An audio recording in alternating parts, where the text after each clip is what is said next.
12 hours into this year's Children's Miracle Network Mediathon benefiting Unity Point Health St. Luke's, and donations they have been pouring in since phone lines opened early this morning. KTIV's Jessica Bowman joins us with Live Link 4 from the atrium at Unity Point Health St. Luke's. That's where the phones, they are still manned and are still awaiting your pledge. Jessica? That's right, they sure are. Matt, it has been an amazing day today at Unity Point Health St. Luke's as we are all coming together to make a difference in the lives of children. And this year's theme for the Mediathon is "The Future is Bright." And KTIV's Taylor Deckard has more tonight about the organization that has helped spark a light in a former patient and really just advocating for other patients just like him. I try not to smoke it.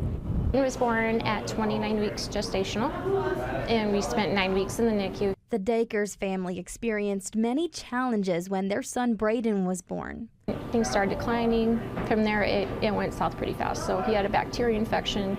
We didn't think he would make it several of the nights, but luckily we were very thankful that he's here today. A mom often looks forward to small milestones in life with a son, but warned many could not happen due to mild cerebral palsy, which affects his legs. His balance was not good. He didn't walk until he was about 2.5. He didn't swallow solid foods till he was 2. So we learned from the back end that everything you hear, just put it aside and keep going. A boy warned about living a difficult life is now learning life lessons from skills like soccer and golf. Just believe that you can always do it and don't let others take you down.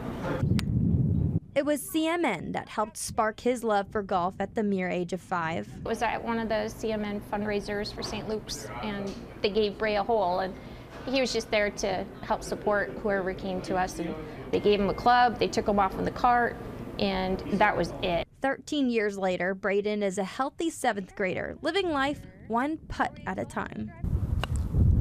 Trying to hit a hole in one. Have you ever done that? Not a lot.